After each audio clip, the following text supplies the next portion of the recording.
Hello everyone, this is Direwolf20 and welcome to episode 34 of Direwolf20's Let's Play. Today I want to continue along with that system I was building downstairs in my last episode. Also I want to try something real quick. I noticed I'm collecting a good amount of this coal coke stuff, and I don't really have much else to do with it, so I wonder if I can throw it in a generator and produce some power from industrial craft. So I know I've got some generators in here hanging out. I'm just going to go downstairs here and connect it up to my power lines, like so. I'll just put it right here. Nice. Let's see, does coal coke burn in the generator? Oh yeah, it does. Nice. So that's good to know. Hey, much better. So that's a good thing to know. I can burn coal coke, and remember, it burns better than coal, so this will actually produce for me a good amount of power in my generators. So that's just something good to know for me to use pretty much in the future. Let's open our door here and see what's going on in this nice dark room that I've got set up. Everything's going well? Yep, looking nice. Let's also, lights back off please, run outside, and I want to go check on that neat little system that I built an episode or two back. I should have a significant amount of peat growing. Let's see here. Remember I turned off my Forestry number 4 switch. Oh yeah, look at that. Lots of good stuff. Ready to harvest this stuff this episode as well, huh? Yeah, I probably should. So, why don't I go ahead and get ready to build a machine to harvest those goodies, and I'll be back. Alright guys, I might have everything I need here, but we'll see. So I'm going to craft the staple item that comes with all forestry items, the sturdy machine.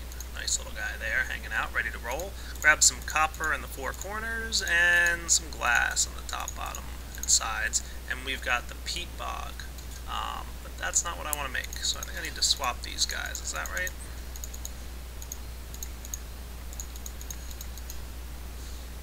Oh, I was so close. It's not the copper on the sides, that was the peat bog. It's actually clay that we put in the corners here.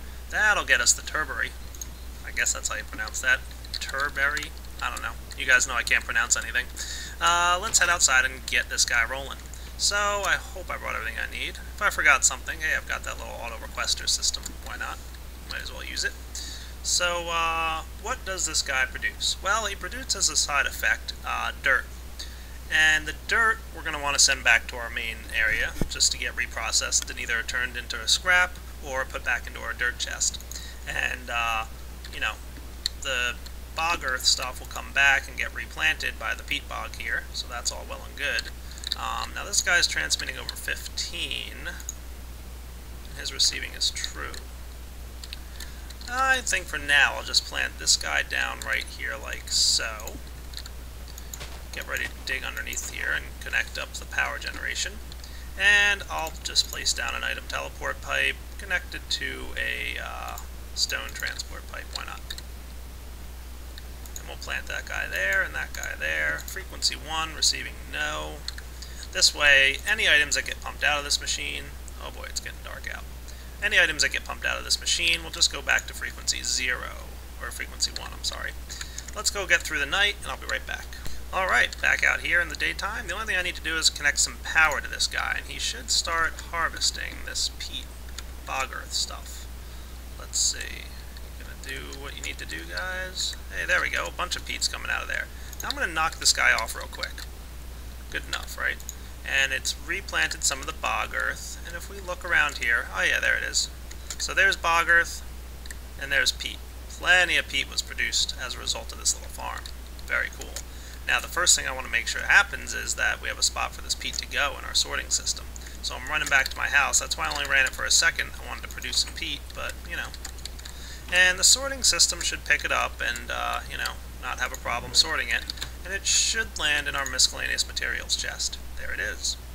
Peat as well as dirt. Cool. Not sure how the dirt wound up there, but... oh, you know what? This might have been some excess from before. So that's cool. By the way, did I mention to you guys that one of the things I changed earlier in my sorting machine is that I added sandstone to the brown line. So sandstone should head straight over there and get processed. So that's cool. So let's grab the peat that we produced there. Very good. And I'm going to throw that into the same line with all my other forestry junk. So I need to go find down underground here real quick. There it is. This guy. So peat can go down that line. Nice. And why don't I clean out this miscellaneous materials chest? There we go. You guys will get to see that all the sandstone makes its way over to my junk chest. Where's it going? Over here, of course. By the way, somebody mentioned that, did I do this like I think I did? Yeah, I did. This little pipe here is connected to the side of my antimatter relay. So some of the alchemical coal might be going into my antimatter relay. Yeah, look at that, there it goes. Somebody mentioned that on a video, and I completely missed the fact that I did that. So not a big deal. I just need to grab a iron transport pipe and adjust it.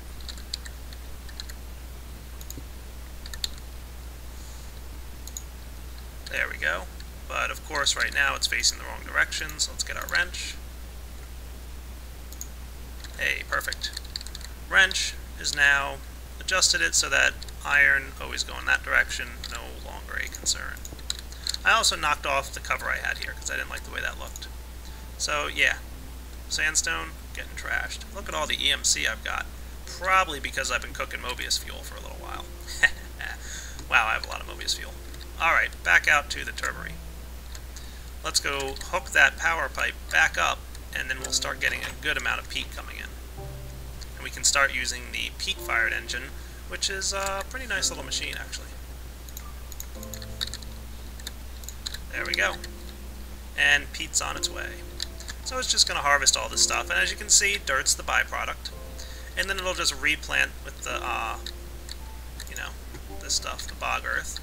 And plenty of bog earth is going to, you know, get cleaned up here. Oh, I see what's happening. Yeah. Neat. So the peat bog is emitting its dirt, and the dirt's heading out and just going over frequency 15. Cool. Good to know. That's probably why all that dirt was landing in that miscellaneous chest. I might rearrange my sorting system again at some point. But let's head back into our base and see what's happening. So dirt, which is the byproduct of the peat bog, is coming in here, I'm assuming, somewhere, and making its way over frequency 15. And then all the peat is coming in here and getting assigned down the purple line. It has no idea where to go. And it should be landing right there. Boy, oh boy, do I have a lot of stuff. And you can see I just turned off frequency 4. I don't want the peat bog doing any more work for a moment. It will produce about, you know, the 16 bog earth that it most recently requested. But you can see there's a good amount of stuff going on here. It's got a little bit more work to do. I considered this and thought about it a little bit, and a couple people posted comments on one of my videos where I built that peat bog thing, and I think it's probably a good idea. So I'm going to adjust the way that I get some water going on here. So let's just make sure there's no enemies in that room real quick. Turn on the lights. I might want to adjust this guy, this rainwater tank thing. Let's think about how I want to do it real quick though. Alright guys, I came up with an idea on how I want to build this system that's an alternate way of getting water, instead of using that rainwater tank that I had down in the basement. And it involves me going to the nether. Why am I going to the nether to get water? Well, I'm not. I'm just going to go kill some blazes. I need some more blaze rods. Now somebody posted and said blaze rods, well hey, they can hurt me again. Why are they able to hurt me? Good question. Will only drop from these guys if I kill them when they're not on fire. So I wonder if that's true. I should get out my mining laser here, because that thing does a pretty good job of killing the thing. I've been putting it on long range mode. But maybe that hurts them and puts them on fire, which is not what we want. Let's see. Is it true that when they're on fire... Oh yeah, look at that, it dropped a blaze rod, it wasn't on fire. Maybe the placebo effect, who knows. Hey, also dropped a blaze rod, wasn't on fire. Interesting. Oh yeah, I think that's definitely a bit of an intelligent thing there. I'm also going to real quick create a door for this room. I don't want these guys getting out of here. So I'm going to be killing these guys and get myself a few blaze rods. I'll be right back. Alright, got myself about 8 blaze rods. Should be about what I need. A couple people did post on my last video or two, by the way, saying why don't I just use equivalent exchange for blaze rods. Try it out. It doesn't work. I believe that not all features of 1.0 have been incorporated into equivalent exchange, specifically blaze rods. I don't believe you can transmute into them. So, just as an FYI to you guys. And let's head back to the main world now. Alright, so let's get ourselves a couple more of these ender chests, shall we? Let's see, I want these guys here, and what was that bottom item? Oh yeah, I remember. I need some ender pearls, don't I? Do I have any of those guys? Nah, but I can make some real quick. There we go. Always forget something in a crafting recipe, don't I? I don't know how I always manage to do that. And let's grab some colors. Oh, I don't know. I got a good idea. This is going to be for water, right?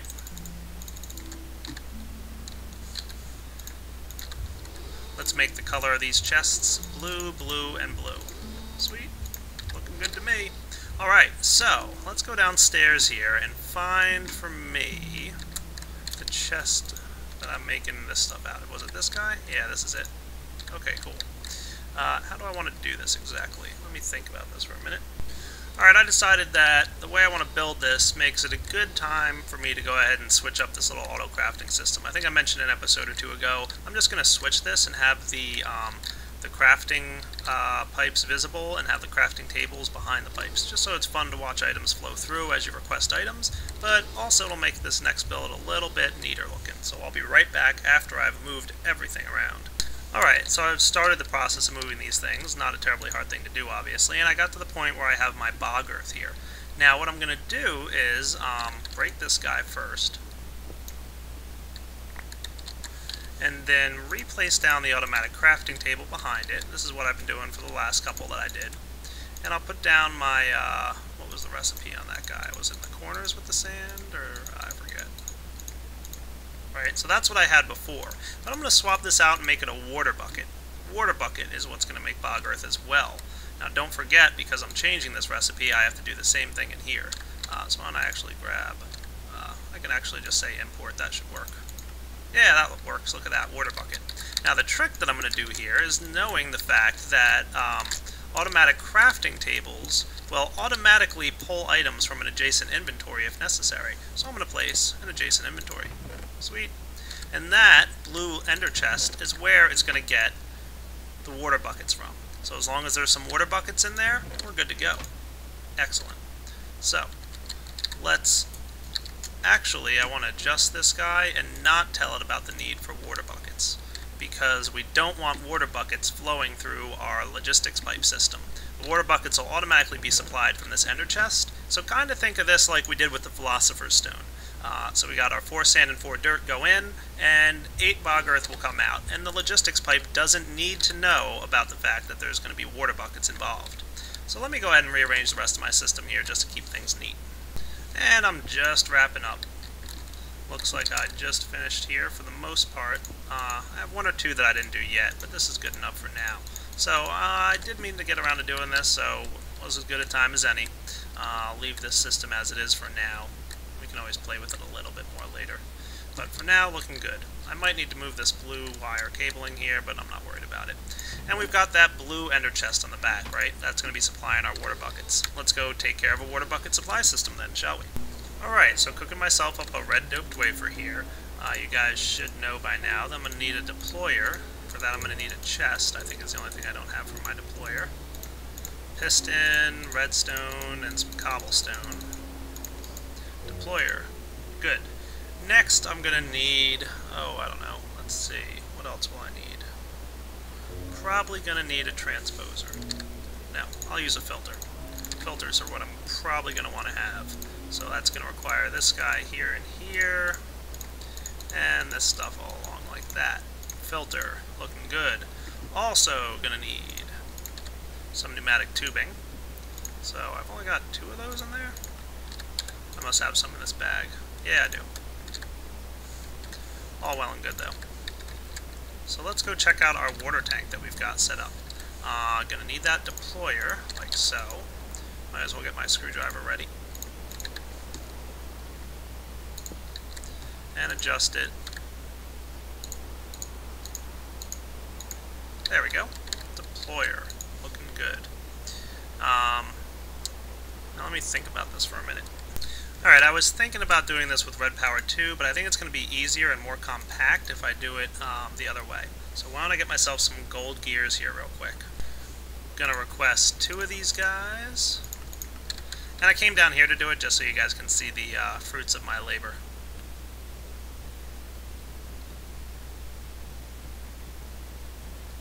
How nifty is that to watch, huh?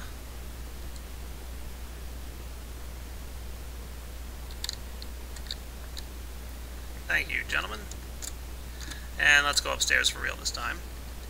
And I'll get my one of these, 2 of you, and I think that's all I need to make a few more basic logistics pipes. Getting good at remembering these recipes, aren't I? Oh ho. And I'm gonna need, for the logistics pipe way of doing things, lapis and glowstone. That should be enough. So let's go over here. And this should be a pretty simple system. I'm going to place down a chest. And let's see how I want this to work. Alright guys, I changed my mind yet again and went back to doing this with red power. I was going to do this with crafting and logistics pipes and all that good stuff, but I realized I need to have a provider and a supplier on the same little network. And that wouldn't work too well. As you know, it would try and continuously provide the water buckets that were inside the chest to the supplier pipe that was trying to feed the chest. So that was what my idea was and why I changed it. So instead, I'm putting a filter here. I'm going to tell the filter that water buckets go into the filter.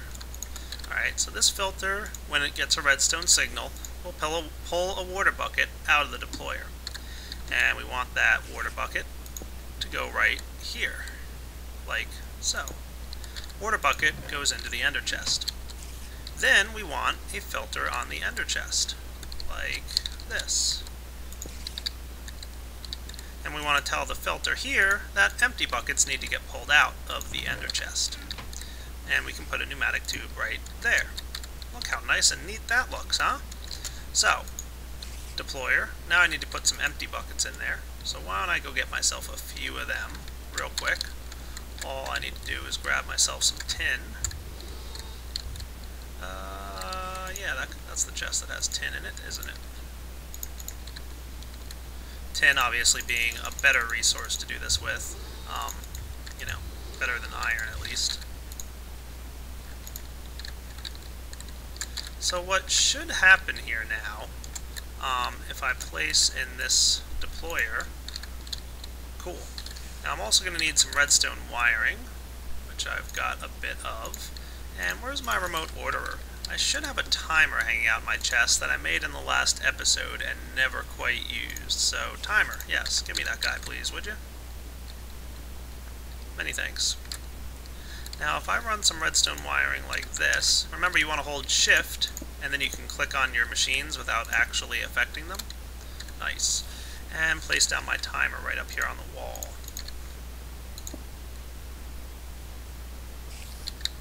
Now the timer should be causing the deployer, once I face it the right direction,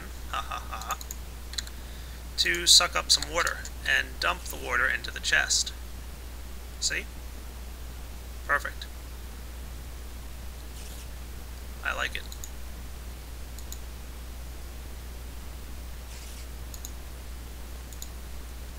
Alright. So of course doing that up top is a little bit messy, so why don't I dig down underground here and just wire all these machines down here. Not bad. That should be fine if it's touching that gold thing there. And then I can just place this guy. Oh, I don't know, where will I fit him? My timer. I don't know if I can place him like on this wall or here. No, definitely not. So let's go with right down here.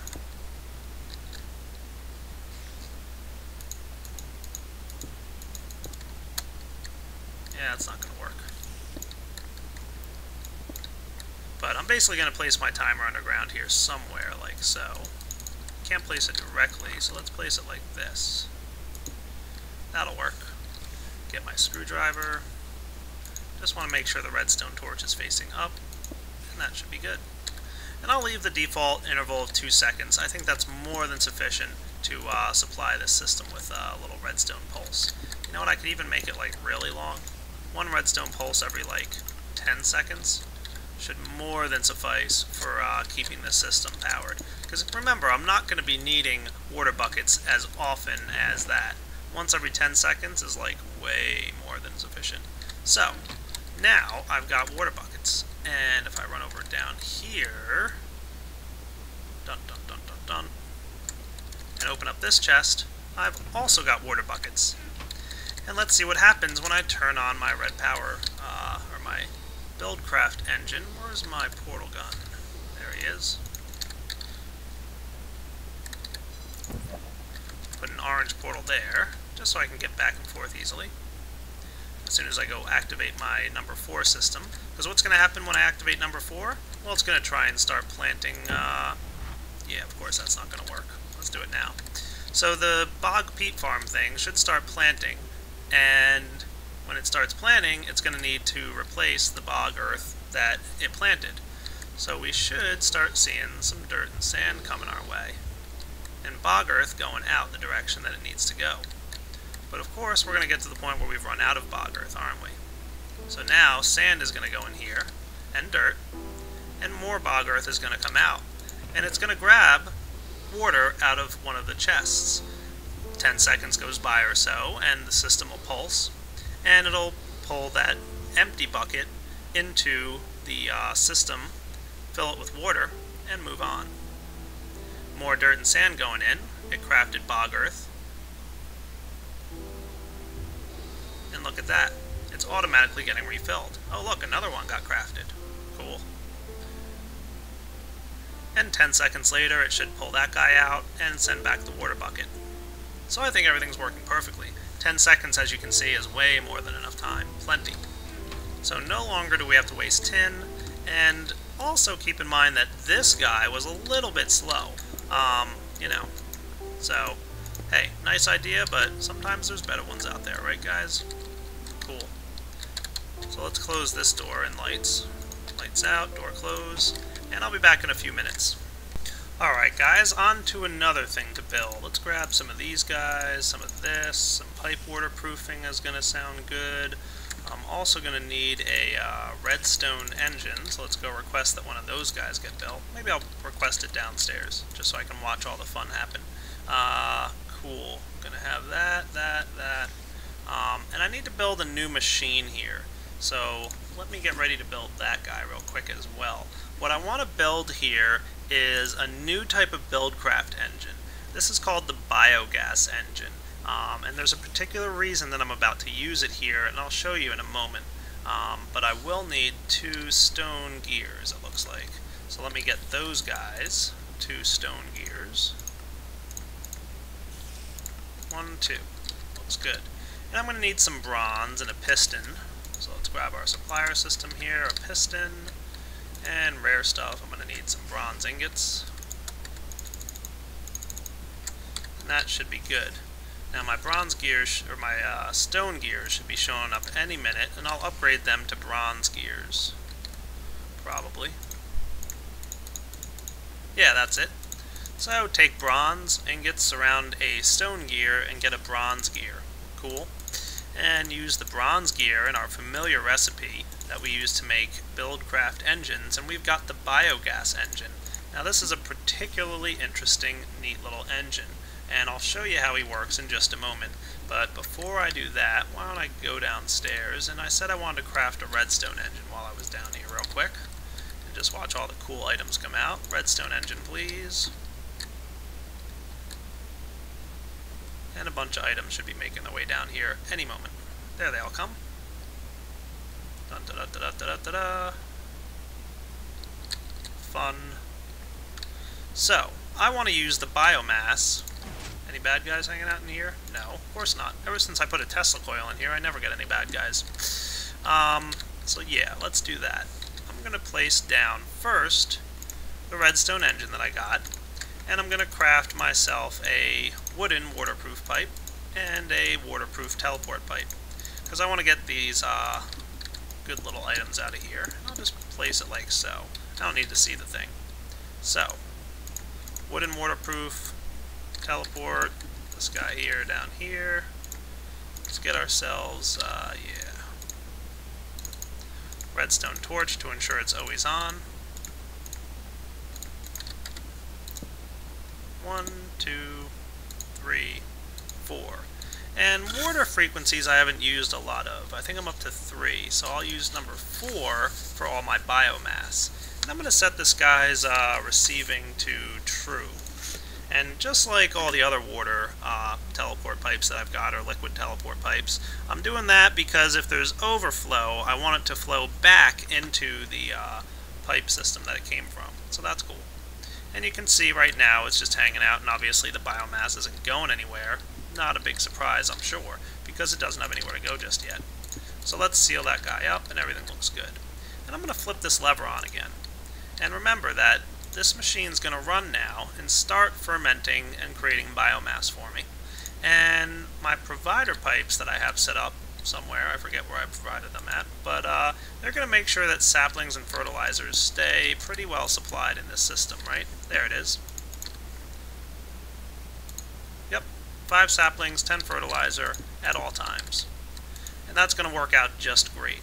I might at some point want to produce a little bit more power on this guy to make him, run a little bit faster, but we'll see if we have a problem with biomass production. But for now, one electrical engine running off this thing is not a bad deal. So let's close that door up, and we've got our biomass production going back up again. Now remember I set up this system? Yeah, this system's cool, isn't it? I'm going to turn it on. Lava bucket system, please. Start pulsing. And my problem the other day is that it exploded. And why did it explode? Well, Direwolf, being a silly guy that he is, decided to use a regular old fuel-powered engine to produce stuff. Let me give all this stuff a second to turn on so I can lower the volume.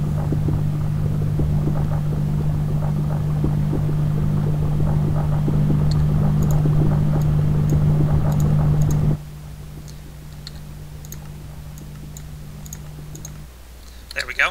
So I was using a regular fuel-powered engine, and that thing heats up, if it's not cooled of course, and eventually blows up.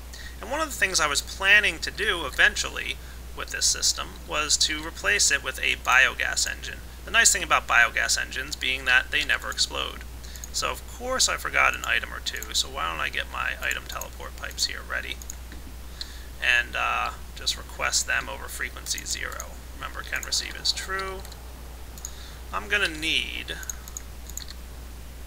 another teleport pipe and a golden conductive pipe. So one of you, request, and one of you, request. I'll leave this here because who knows, I probably forgot something else. Now, what am I going to place down? I want to place down my biogas engine right there. I don't want it facing that direction though. I want also to create a wooden transport pipe and place it up here, and then rotate this guy. There we go. Now why did I connect my biomass engine to my lava? Well, if you guys are familiar with forestry, you'll know that one of the neat things about biogas engines is that they have 2 buffers here, and it's not for fuel and water like the other engines you're used to. It's actually for the biogas, the fuel, and lava.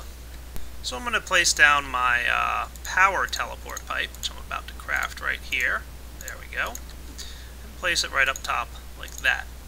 And I want to set this guy back up energy frequency 5, receiving false. That'll send energy to my pump now. Pretty cool. And the next thing I'm going to set up is a golden waterproof pipe and a waterproof teleport pipe. Perfect. Hook these guys up like so. That guy there and that guy there. And I'm going to set this to frequency 4 for my biomass and receiving true. And we should start getting the biomass that I have in the other room pumped into the biogas engine. Excellent. We run over here and check. We should see this little guy starting to drain out. good, and the fermenter is continuing to produce. Perfect. Everything's working like I want so far. Now, how do I turn on my biogas engine? Well, it should be as simple as applying a redstone signal, right? You might think so, but unfortunately you'd be wrong. Applying a redstone signal, nothing's happening. Bupkis. What we need to do, come on, I get out my lava bucket that I have in here. We need to supply the biogas engine with some lava. And what happens is biogas is not powerful enough to start up and run by itself. It needs some lava to give it a little bit of a kickstart and help it start up. And once it's started, the biogas engine can continue to run without any more lava. So it doesn't continuously use lava, it only uses it to get started. Which is the reason that I hooked it up to my lava pipe right here. So the lava getting pumped in from, the big volcano down underneath the ground there will go both into my biogas engine as well as into this little tank here. And of course it'll fill up the biogas engine pretty quick. Alright, so let's go ahead and dump our lava bucket in here, and that should give it a little bit of a kickstart and allow it to start running. And you can see now it's turned on. And it's going to quickly heat up. And of course the lava coming in from our lava pump out there is all going to filter in here, fill up the biogas engine's little lava buffer. Excellent. And then also, now that it can't fit in that lava buffer anymore, it'll stop trying to go in there, and it'll all go straight into this guy. Perfect. Now, the good thing about the biogas engine, like I said, is it'll never explode. It'll get hot, don't worry, it needs to in order to run. Now, I'm going to go ahead and quickly set up just a quick little redstone signal system here, using red alloy wires. A little something like this, this. And remember, it's okay if, there's any kind of an issue here. We'll put this here. Maybe this guy along the side like that. Should be good. And now I can run some lever. There we go. Let's go ahead and activate the lever. That should keep my biogas engine running. And now it's just a matter of flipping the lever to turn it off. I don't need it running right now, so it's all good. So guys, this feels like a pretty good wrapping up point for this episode. Hope you guys enjoyed checking out episode 34 of Direwolf20's Let's Play. Next time I'll be doing some more cool stuff, so looking forward to seeing you. Take it easy.